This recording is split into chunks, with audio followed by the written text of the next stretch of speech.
Okay.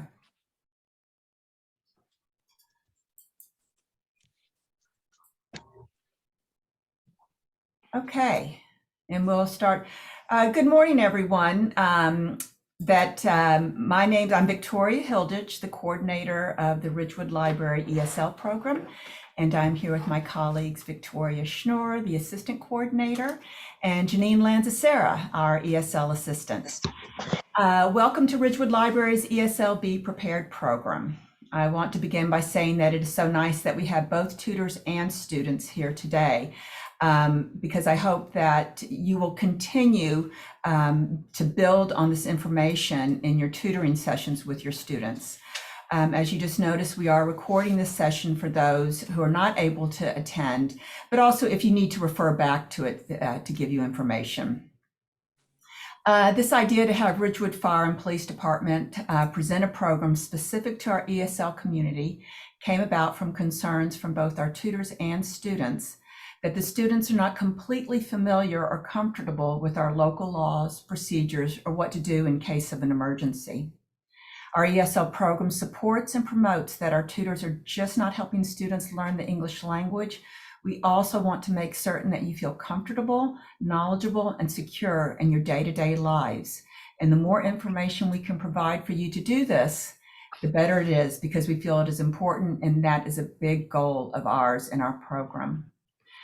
The presentation today will be in two segments. First, Fire Chief John Judge and Lieutenant John Young will speak. And then we have Detective Mormino, thank you, and Detective Forrest Lyons. We'll take questions at the end of each segment. We will keep an eye on the chat, or if you care to ask your question directly, you can just raise your hand to do that, and then we'll do at the end if anyone has any concerns or questions that you'd like to raise.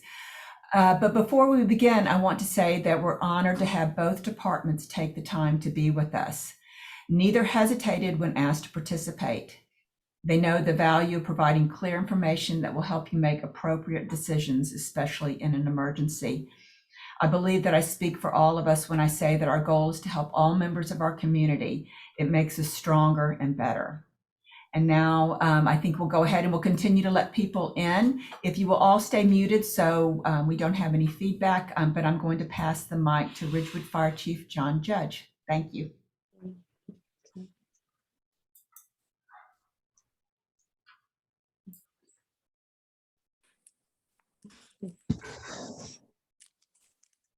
All right, good morning, everybody.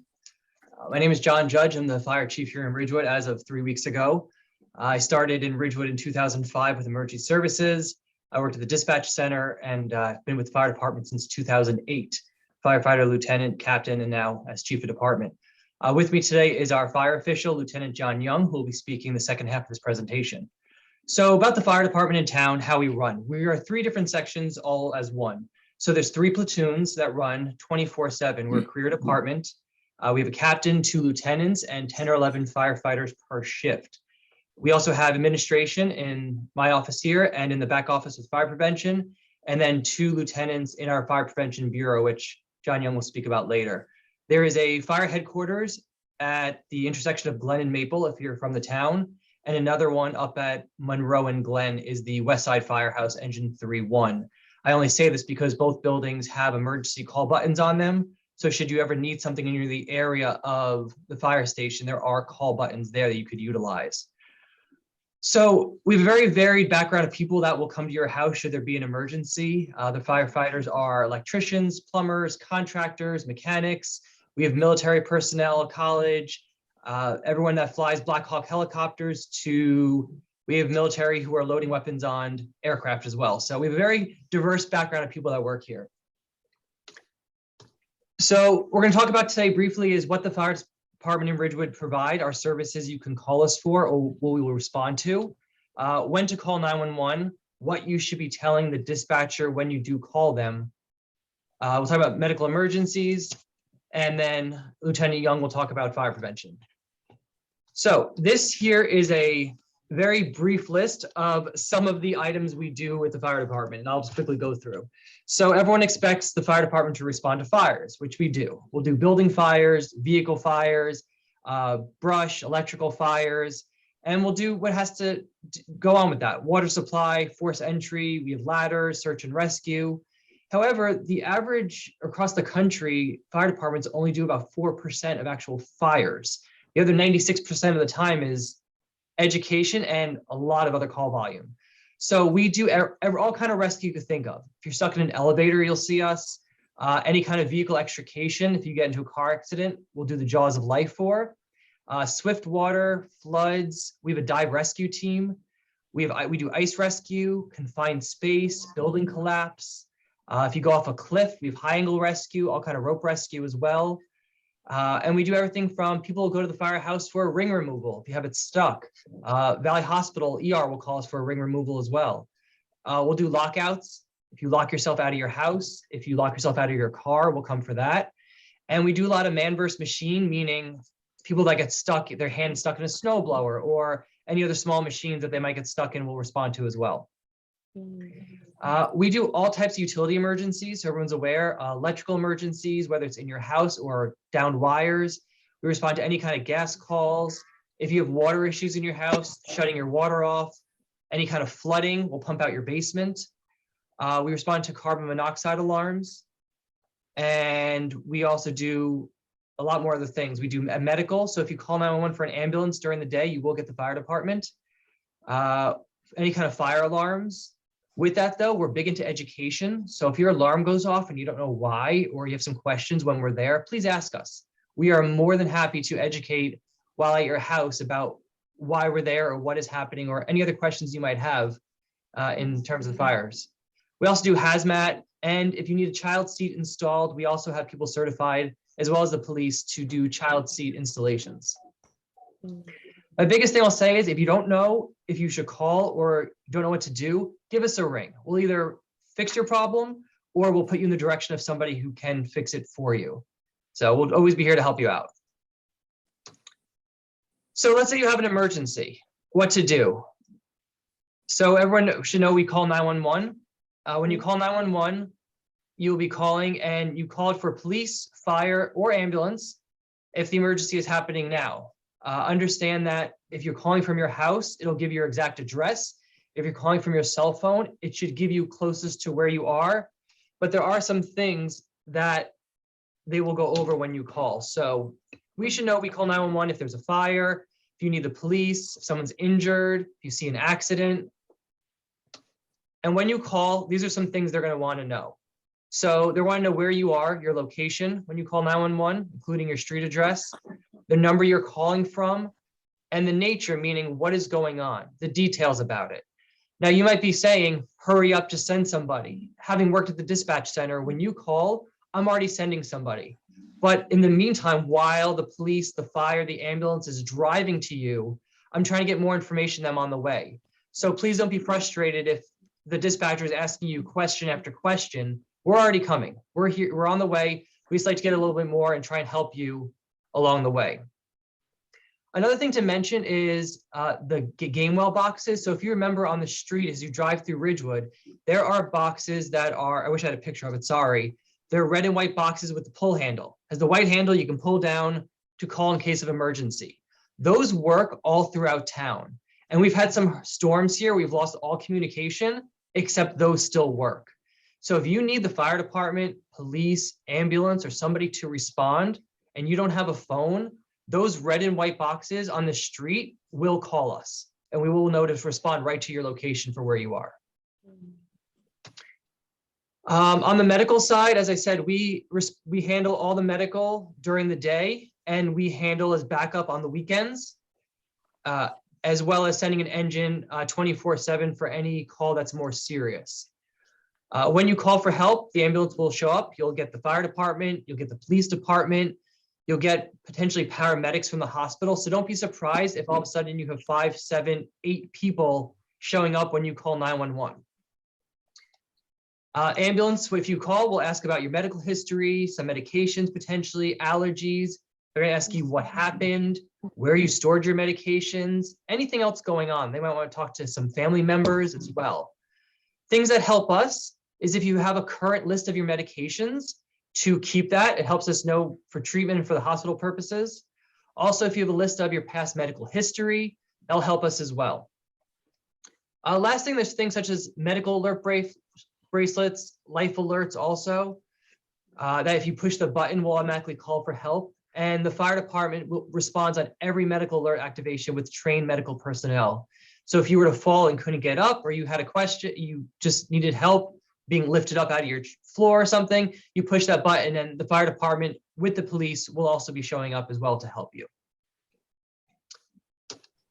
All right, so next up I just want to introduce to you is, aside from the fire we do a lot of fire prevention here. We do a lot of community outreach, firehouse visitations, we do open house, schools, fire drills, a whole lot of things. But I'm going to introduce you to our fire official here, Lieutenant John Young, who's going to take over and discuss a little bit about the fire prevention aspect of the fire department. Thank you.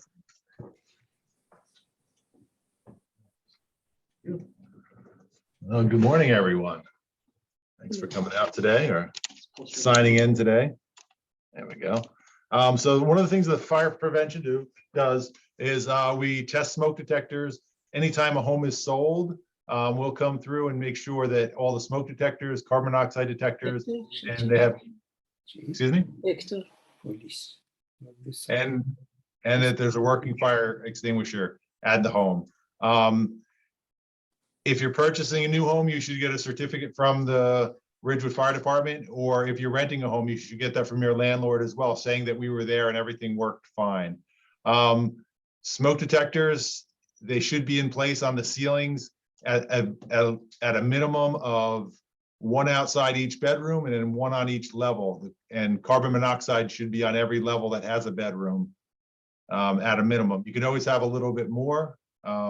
If you don't know about carbon monoxide is an odorless, tasteless gas, and it can be deadly at the higher concentrations. At lower levels, you might get a headache and nausea, things like that. But it's key to have your carbon monoxide, make sure they're working properly, and your smoke detectors. So there's a couple fast facts about fire. Fire can grow very quickly. And so you need to stop what you're doing and get out and call the fire department as soon as possible when you do have that. We also ask people to call the fire department once you exit the home, not waste time in the home to try and make the phone call. You want to get outside. Most people have cell phones, or you can call from a neighbor's house, or like as the chief said, there are the pull boxes in the street if all else fails.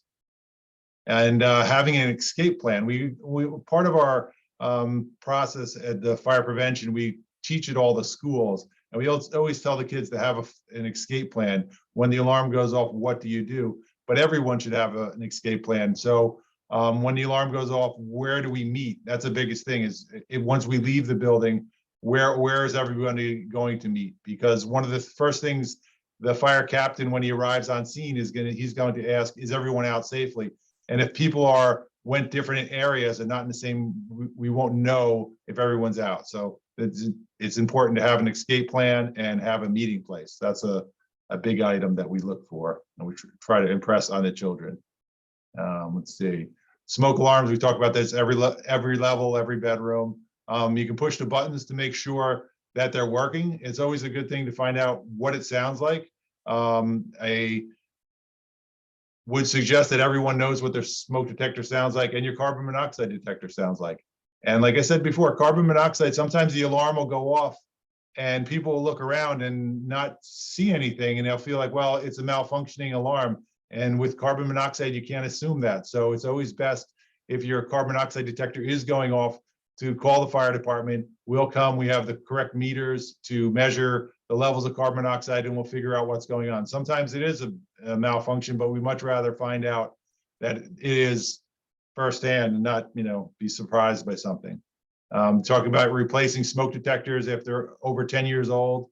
That's part of the process. If you remove your smoke detector on the back, it'll have a date. Some of the newer detectors, they have an end of life alarm. It's similar to like a low battery alarm, but it has a different interval in the chirps. And that's telling you that the detector itself is at its end of life and it's due to be replaced. So you want to make sure you get a replacement as soon as possible. All right, so fire prevention, we have fire extinguishers and fires inspections that we do throughout the village. Every business in town will be doing inspections there, the hospital, the schools. We do, most businesses get inspected annually, but then the hospitals and different, the nursing homes and things like that are on a quarterly basis. So we're there 4 times a year and we're looking for anything that could cause a fire or prevent people from exiting the building safely and things like that. Fire extinguishers are required in most residences now. You can see on the picture here, basically a breakout of what they are designed to put out. You see a picture of burning trash and looks like wood there. And this is an ABC type extinguisher. And you see the pictures and that gives you an idea of what you can put out.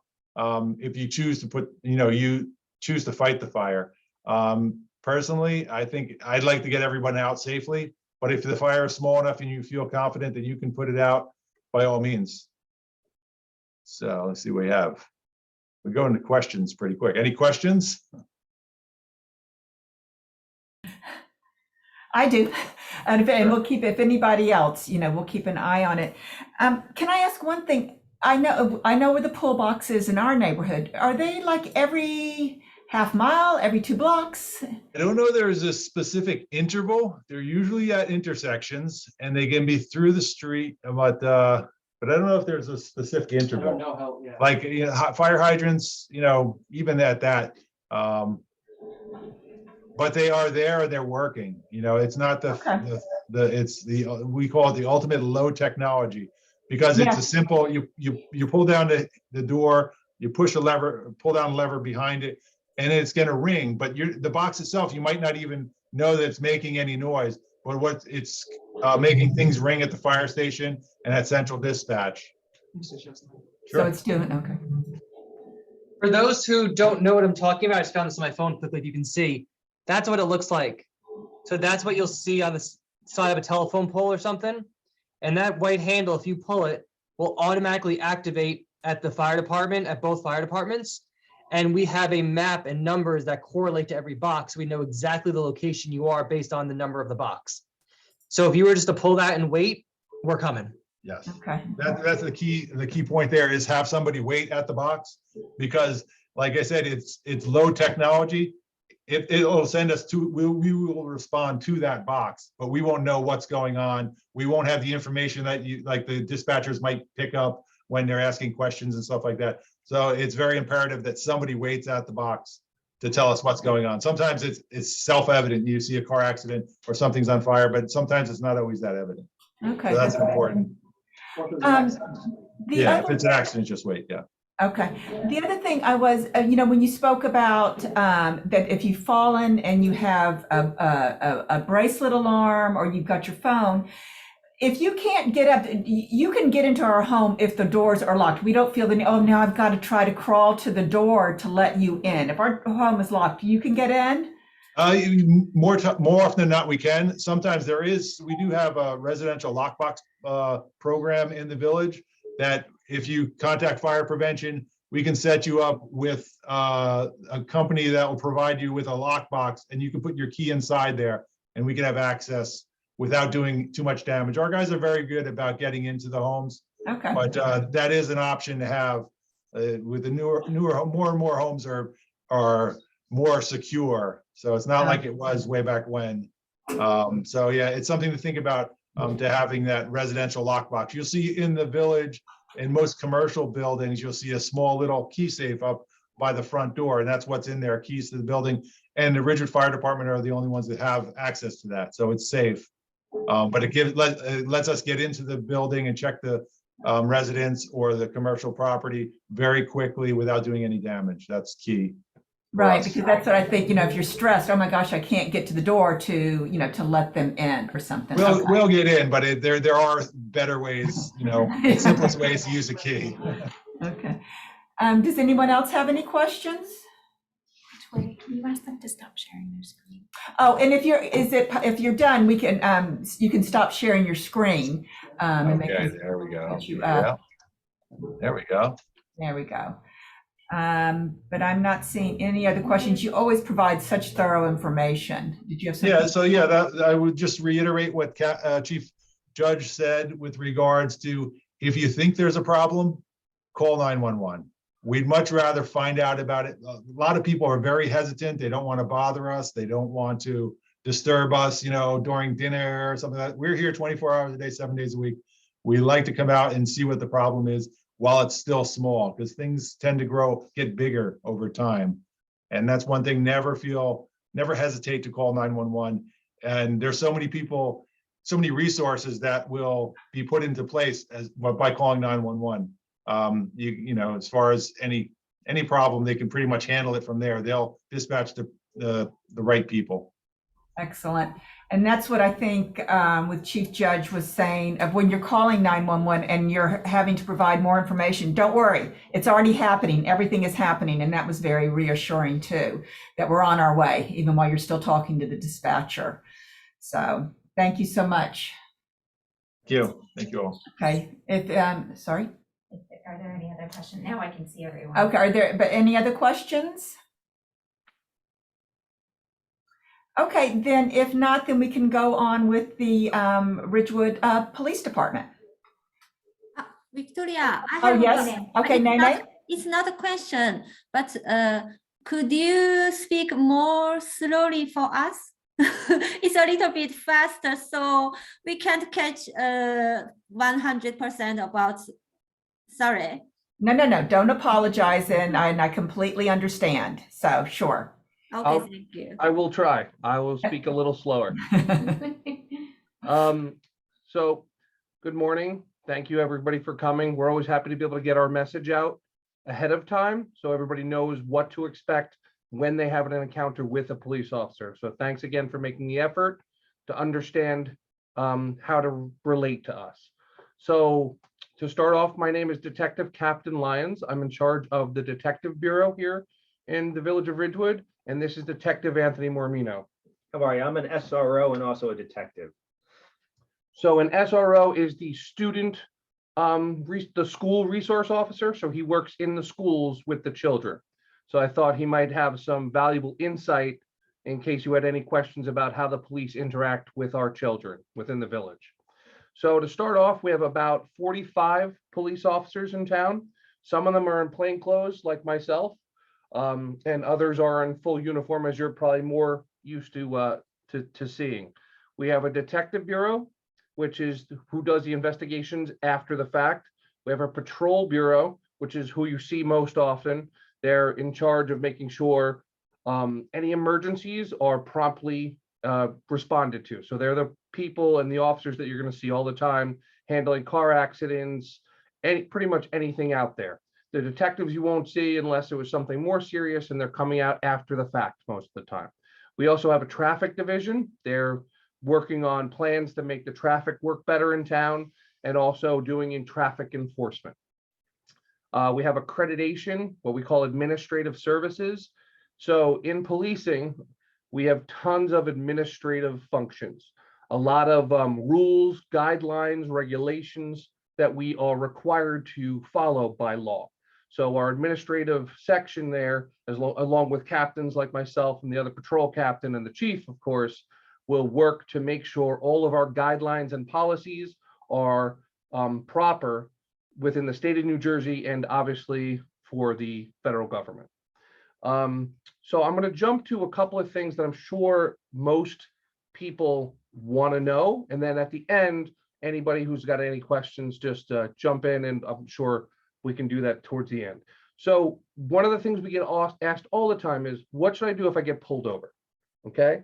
So if a police officer pulls you over, the main thing is you pull over to the right side of the road when it's safe to do so. Now, I'm not saying go 15, miles up and, long, but as soon as you can, pull safely over to the side of the road. Okay. Turn your radio down, and you can leave your car running, but maybe roll down the window just so you can hear what the officer is saying. Okay. There'll be flashing lights, the whole thing. Some of our cars are unmarked. So this causes a little bit of confusion. Now, what I mean by an unmarked police car, and I'm sorry, I'm going pretty basic, but some people might not know what certain things are. So me, myself, I have a Durango. It's a SUV. There's no marking on it. So it just looks like a silver Durango. But there are lights in it. So when you see the flashing lights and someone comes up behind you, regardless of whether they're pulling you over or not, you should always move to the right and let them get past you. They could be going to an emergency. But if they're staying behind you and you pull over and they come over to you, that means you're being pulled over. So stop there, put it in park. Like I said, make sure you put your hands in a visible location, because the police don't know, what they're dealing with, who they're dealing with, if there's a threat or not. So we say just right on the steering wheel, nothing crazy. Avoid the urge, or just to put it simpler, wait to get your documents. Just keep your hands there. When the officer comes, he will tell you, can you please get me your license, your registration, and your insurance card. Now, there's been a change with insurance cards recently. Insurance cards can now be digital. So you might go right on your phone and pull it up and say, here's my insurance card. That's now okay. It never used to be. But again, wait for the officer and say, I'll get you all that stuff. The idea is they just don't want to know. Unfortunately, I'm sure you all watch the news. There's a lot of hostility and a lot of police officers are being injured, and that the best way to keep everyone safe, the police, yourselves, everyone, just keep your hands there. And when he's there and he can see what you're doing, or she's there and she can see what you're doing, then you can reach over and grab whatever you need. Okay. So that's the primary thing. I know a lot of people ask that. It's really, you don't need to be scared. There's nothing too bad. If you don't know what you were doing wrong, it probably wasn't too serious. The officer will tell you and say, hey, you were going too fast, or you swerved, or we're just checking to make sure you didn't do this. Nothing too bad. Another question is international driver's licenses. Okay. If you've moved here, you need to change your license over to get a New Jersey driver's license.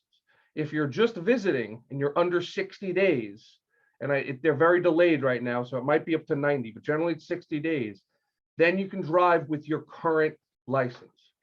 The international driver's licenses that you see online, those are basically just translations, which I recommend. It's good to have a translation.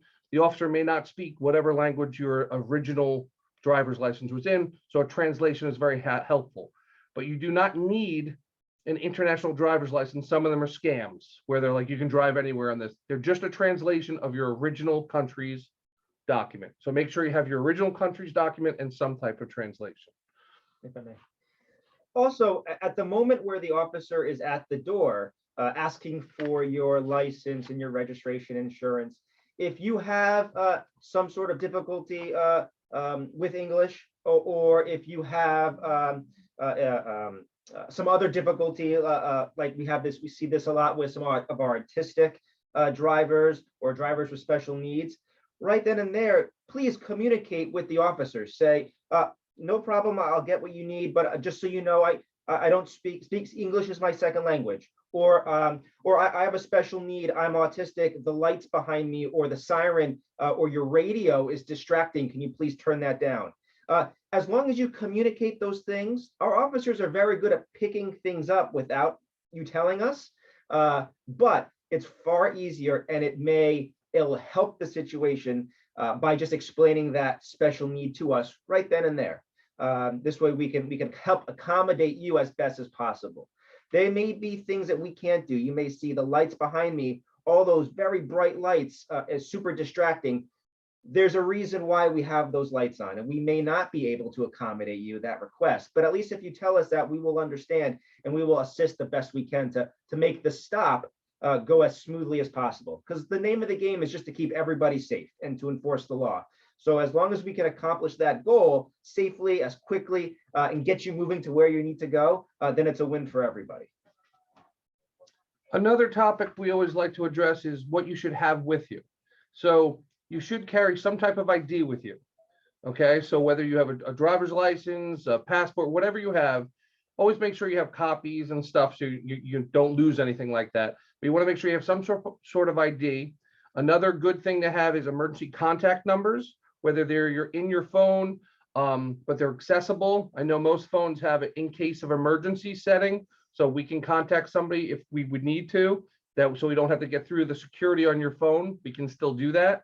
And medical information. If you have allergies or anything that we would need to know, that if you were for some reason knocked unconscious and couldn't tell us, that was very important. Those are the main things you need. You don't really need much else, but always think about that. Do I have any medical information with me?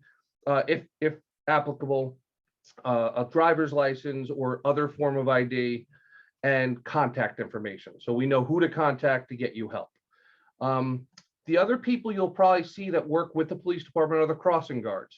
I'm sure you see the crossing guards out there all the time. They work with the police department. They're not police officers, but they do help. They have limited powers to help stop traffic and help all the children.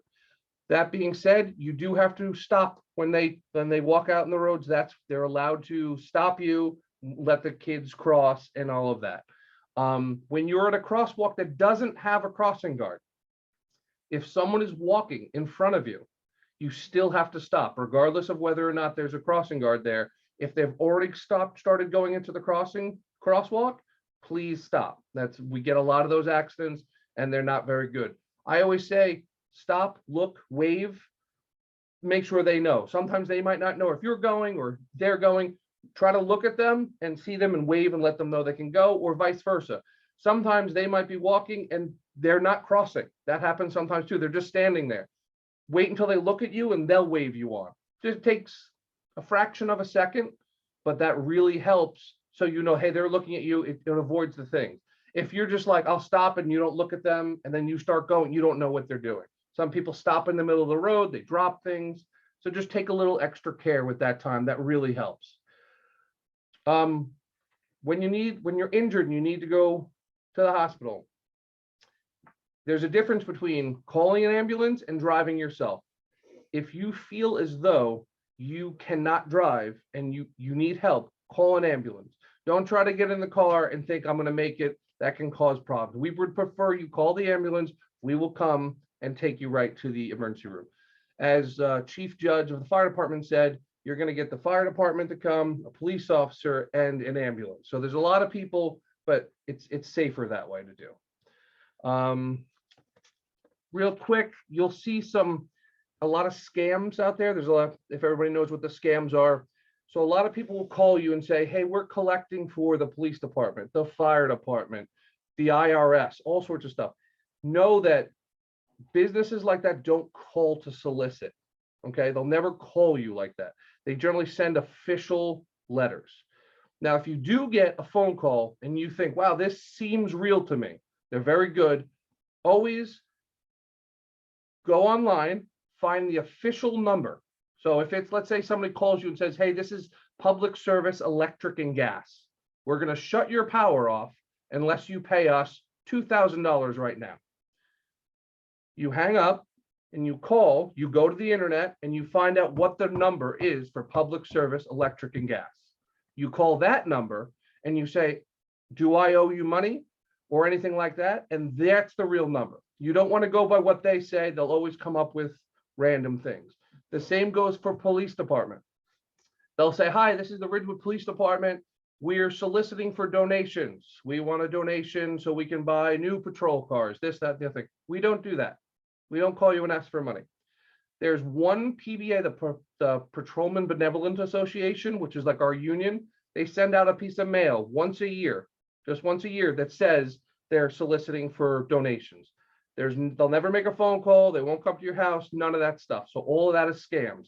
If that happens, don't fall for it. If someone comes to your house, you call the police. But that generally, we don't have that. It's always on the phone and they say, please give us your credit card number. We'll never do that.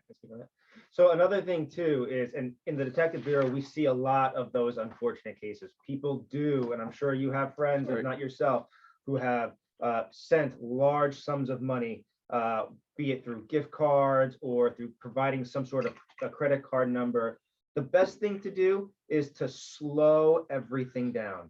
The person on the other side of the phone is going to be pushing you and pushing you to get your information, to get you to do this right away, to go right away to the store and buy these gift cards. Go get me your credit card right away. Do it now. Time is of the essence. Slow it down. Slow it down. if the person on the other end of the phone starts getting upset because you're slowing it down and you're taking your time and asking questions, you're going to have a feeling that this might be a scam.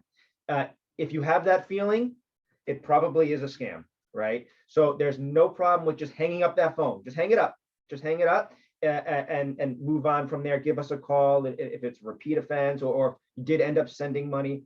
But I find that if you just slow the call down, the person's either going to get frustrated enough to move on to the next victim, or is going to push you enough that you're going to realize that it is a scam and you're just going to hang up. And that's, unfortunately, we do see that here in Ridgewood. So moving on to any of you who have children, the legal drinking age in the United States is 21. I lived in Italy for a little while, so I know that really didn't apply back when I was there.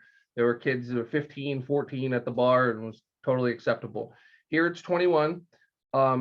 You can get in trouble if you have a party and you have other people come and you provide alcohol for the other people who are under 21.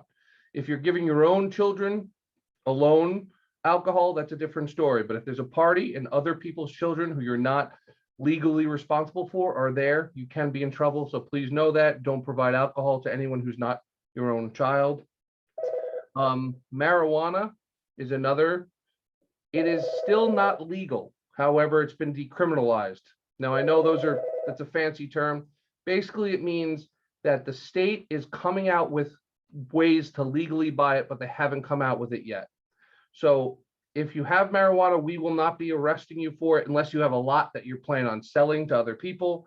But marijuana is no longer illegal, but it's still, there's no place to legally buy it. It's very confusing. It's confusing to us too. But the main part of that is never smoke that in the car because it's like DWI. That's the main part. I would go over that. DWI is drinking while intoxicated. So everybody knows they can't be drunk while they drive a car. You also can't smoke marijuana while you're in the car.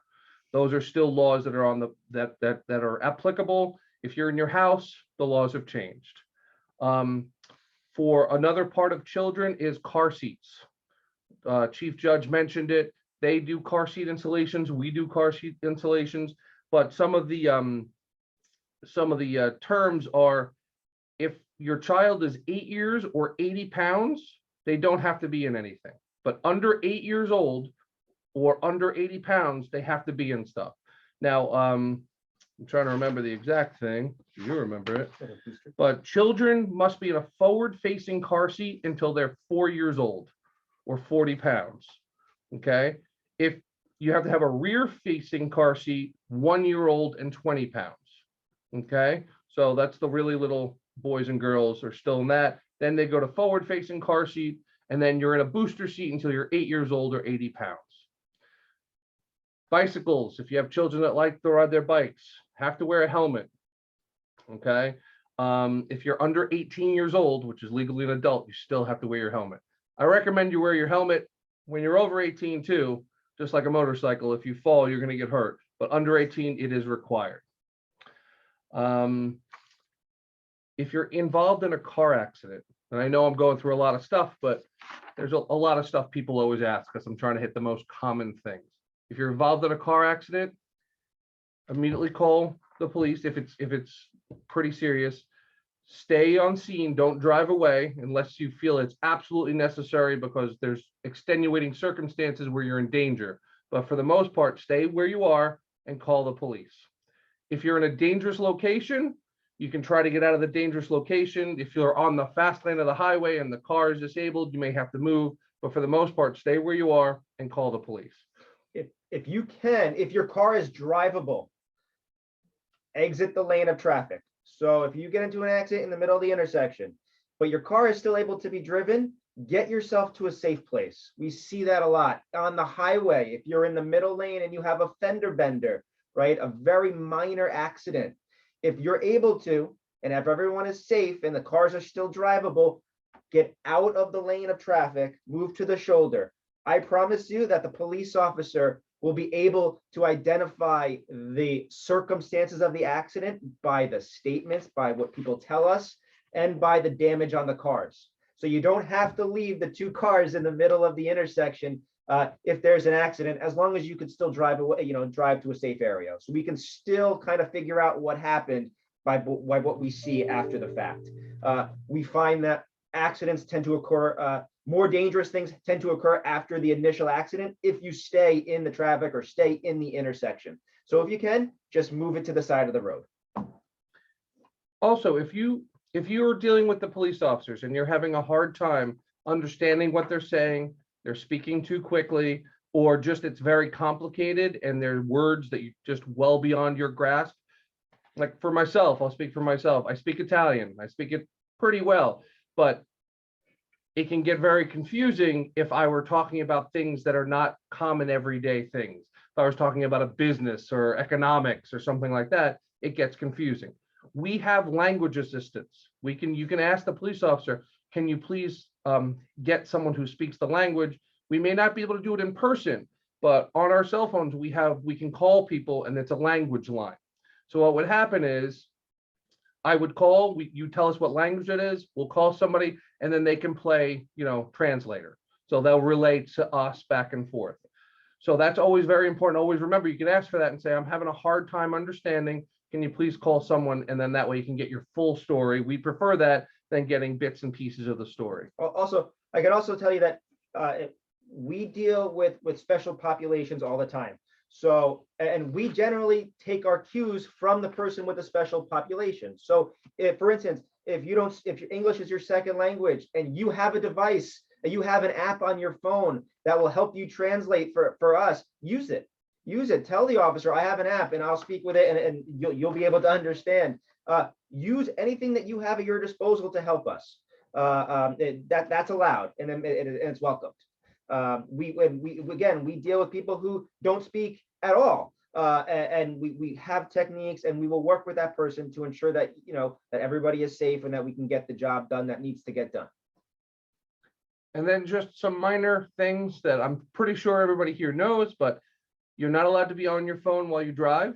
You can be on Bluetooth, but you can't have your phone up to your ear. It's too distracting. You're obviously not allowed to drink and drive. Like I said, no marijuana, no alcohol, just things like that. If you are doing that and you get pulled over, that's an issue. I wanted to go over, these are relatively new for us. Every police officer in the state of New Jersey is going to have this now. You might see, I'll do it real quick. So if I were to put this here, this is a body camera. It's just going to sit like that. Okay. These are always recording. Okay. Not right now, but when we're on incidents and things like that, these will be on and they will be recording. Some of the officers have in different locations, but this is what they look like. Just so you know, you are being recorded. It's part of the policies and procedures in the state of New Jersey now, and most states, that this is what it'll look like and this is where it'll be. Just so you're aware when you see it and you might have questions about it. I'm going to see if Anthony has anything to go over. Yeah, so just a couple of things.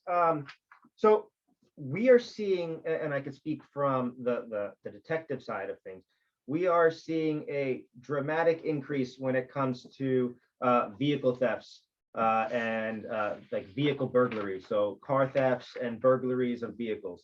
And there are simple ways that you can protect us and actually help us keep you safer. And it really becomes a partnership between us and the community. What we are looking for and what we are pleading with our residents is to do something as simple as every night before you go to bed, make sure your cars are locked. Okay. If there are any valuable things in the cars, please remove those valuable things. So make sure your cars are locked, and please do not keep your key fobs or your keys in the vehicle. We live in a very safe town. We are very proud that we have a very safe town and that we have the partnership with the community. But unfortunately, the more often than not, every one of these vehicles that are stolen are because the keys are left in that vehicle. And it's very frustrating for us because we have very limited things that we can do to recover your vehicle or to bring it back in the same condition it was before it was stolen. So the best thing that you could do is, if your door has a lock on it, lock it. If your gate has a lock on it, lock it. Lock the things that should be locked. That is a #1 crime prevention technique, and it generally works. It generally works. We don't have these gangs of people who will break windows to get the object. It's usually they try the door, it's unlocked, and it's a crime of opportunity, we call it. Don't let that be your loss, the opportunity be your loss. So just lock your things, and that'll be very helpful for us, and it actually will save us a whole lot of headache and save you a lot of headache as well. Yeah, I think that's it. Yeah. So I think we've covered most of the stuff we wanted to cover. But please, if anybody has any questions, now's the time. I have one question. Sure. Go ahead, Nene. I'm not sure I can explain it well, but I want to try. When I passed the freeway, I saw several bodies of the deer or some animals. If I drive and I hit some animals, what should I do? Okay, so it's still considered a car accident. So you would call us. Again, that's one of those accidents. Pull over to the side of the road, make sure you're safe, and then just call and they take a report saying an animal was hit, and then the state will come and remove the animal. So that way it doesn't stay on the side of the road, but it's still a car accident. But it's a good question. So yeah, just call and we will come and then we'll make sure that they take the animal and that everything's okay. Oh, okay, thank you. Yes, I have also a question.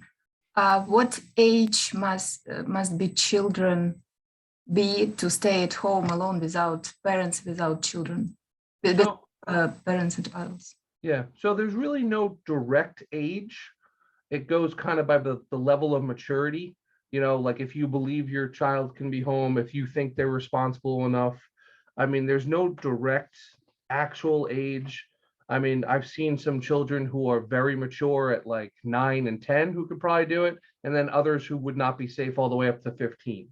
So obviously I would say under 8, So could be dangerous, but he's the juvenile guy, so I'll let him answer. So this is where it's not an issue until it's an issue, right? So as a parent, if you think that your child is old enough to stay home and it's successful, and you leave and come back and your child is that was a successful your child was fine at home and there was no issues, then that's all well and good.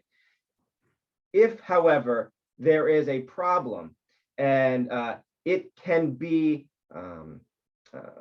attributed to some sort of abuse or neglect of that child, then we have to then take action.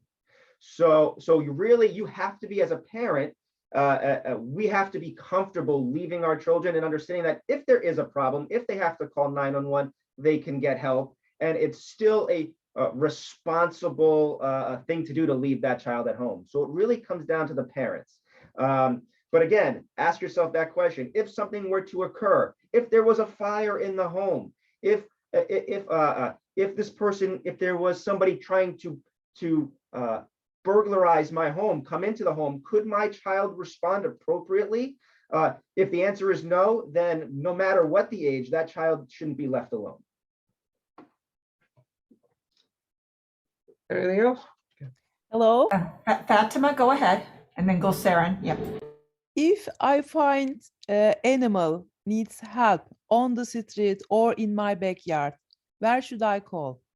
You can call the police. We have an animal service that we'll call, depending there. It's called Tyco, and we'll call them. And if it's on your property, sometimes Tyco might not respond because it might end up being your responsibility. But if it's in the streets or on the sidewalk or anything like that, you can call us and we'll help you decide who needs to be contacted and what needs to happen.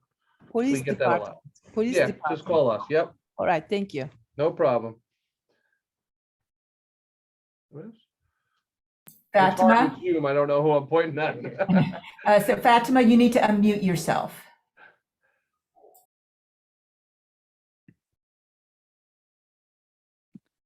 I have a question about when we drive at the town, all the passenger of the back, they are seat, they all of them use the seatbelt, or only in the highway they use the seatbelt?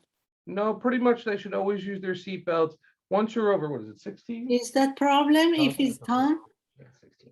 I think it's Is all- that problem? The Seatbelt. police can get Yes. tickets? Yeah, you can get a ticket for not using your seatbelt. So everybody should have a seatbelt within the motor vehicle, and everybody should have a seat that's an actual seat inside that car. So no matter if you're in the back seat, if you're on the highway, if that car is running, you should have your seatbelt on. Seatbelts do save lives. I have seen accidents where if this person was not wearing a seatbelt, it would be a serious injury. And we're grateful for those seatbelts. Please, whenever you're in a vehicle, do yourself a favor. It not only is it the law, but it's the safe thing to do. Put your seatbelt on. And Thank you. they're expensive tickets. You don't want to get a ticket for a seatbelt. It's expensive. And it is very safe and it will protect you. So I always say just wear it. Even if you're going a short distance on a very slow road, like in town, 25, you still need it. They still made that's still the law. Thank you. Go ahead, who's ever next? Like I said, I can point, but you won't know who I'm pointing to.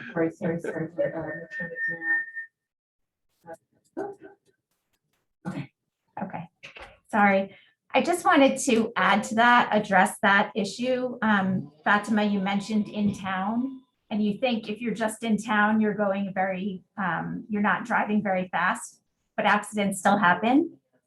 So I can tell you from my own experience, I was involved in a car accident at a very low speed. But I was hit broadside and my car was totaled, even though the driver was not going more than 20 miles an hour. So it can happen. You should wear your seatbelt. And I credit wearing my seatbelt and having the airbags to protecting me. So it really is important. Yeah, it's not so much how fast you're going, but it's also how fast the other cars are going, right? So you have to be able to protect yourself not only from what you're doing, but from what other people are doing as well. So anytime you're in a car, put a seatbelt on. Anyone else? I have more questions. Nene. Oh, sorry. Go ahead, Nene. About so it's Volume. winter. It's get dark earlier. So I yesterday, like for example, yesterday I pick up my kids. So it's like I don't know, 7 o'clock, and I parked in the parking lot, and I saw that several cars, they are waiting for their kids, and they turn the light on. So should I turn the light on in the parking lot during waiting my kids? I mean, I think once it gets dark, it's always good to have your headlights on in the vehicle. Actually, a lot of vehicles now have daytime running lights, so they're always on. So anything to make your vehicle stand out more so people see it when you're driving or even when you're sitting, it's always a good idea to have your headlights on. That's why they came out with the new vehicles that have daytime running headlights. So yeah, definitely. If you're sitting somewhere, keep your lights on. That's fine. Oh, I would recommend that. More lights, always better. It's always safer. Okay, thank you. No problem. I know one thing I just wanted to, I have a couple of things was, I was pulled over one time. I was speeding and I had my college age daughter in the car with me, and I stopped and I immediately, oh my gosh, and I reached back to get my purse, and my daughter's mom, no, your hands on the wheel. Yep. And just hearing that, I was like, oh, well, I'm just getting my purse, but no, from where you're coming from, of the police and walking up to a car, not having to make a decision. So that is very good, information. And just sit there, wait, and you'll tell us what you need. I think with both of you, I don't know if even last year if there were the translation apps, but if you're calling 911, you're even pulled over by the police, I think your heart starts racing. These are not calm situations.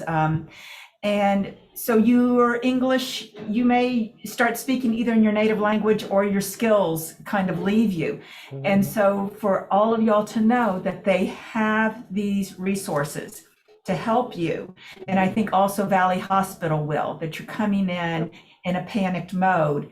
we can do this. Let's take our time. We will get you to the language you need. So thank you so much for that. If there's one thing I could just press upon that's super important is that what we look for, regardless of anytime you have an encounter with a police officer, we realize that just our presence alone, by just walking into a room, people's behavior changes, right? People act differently when the police come in because we have our uniform on, we have our gun on, all of our tools, right? People will act differently and it makes people anxious and nervous. We understand that. We are human too. So when we stop a car, that raises we get nervous sometimes. We do get concerned because we see things differently also, just about based upon what we learn and what we do in our experience, right? So the number one thing I can press upon you guys, if there's one thing that when you are dealing with a police officer, always keep your hands, you don't have to keep them up, but keep them visible. Because we as police officers, we know that the hands is what's going to do harm to us, right? So we are always constantly focused on somebody's hands. So if you have an encounter with us, even if you can't speak the same language that we speak or vice versa, keep your hands where we can see them, just so we can see them. Hold it together out. That will make us less nervous and better able to help you. Just one thing. Oh, sorry. Okay, no, go. I was just going to add back to the language comment before, was also when you call 911, that language line that Detective Captain Lyons was talking about, when you call 911, they have the same thing as well. So if you call and you can express the language you need, they can bring someone on the line, a three-way call, and your 911 call can be used with the language line as well. Plus, don't be afraid to ask, because between the police and the fire department, there's a lot of languages spoken in town here that we can bring someone in, usually even in person, to help translate as well. Yeah, our goal as police officers is we don't want anyone to feel like we're treating them as criminals or anything like that. That's not what we're trying to do.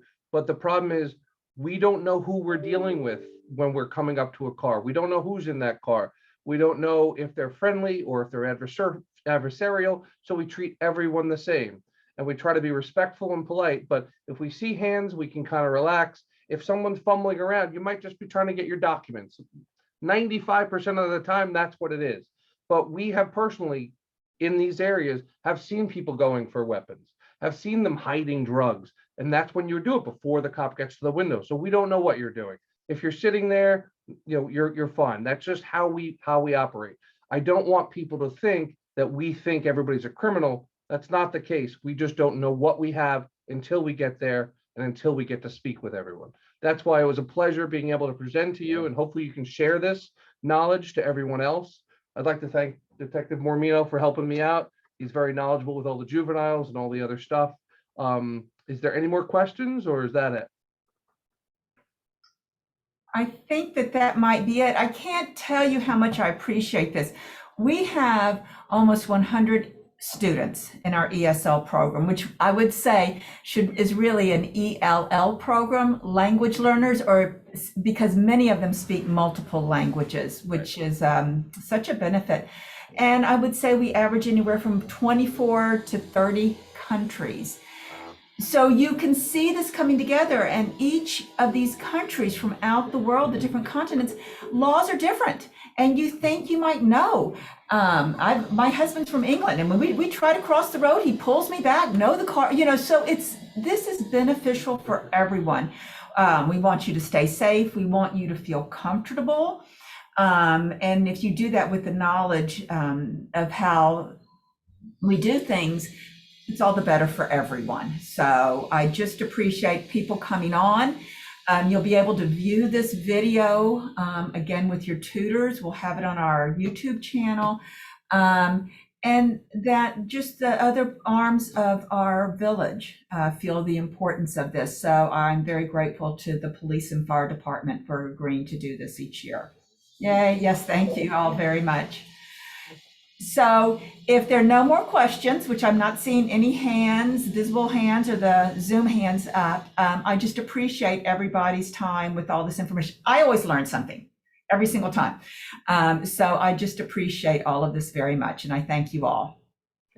Thank you very much. Have a Thank great you. day. Enjoy. Take care. Bye-bye. Bye-bye.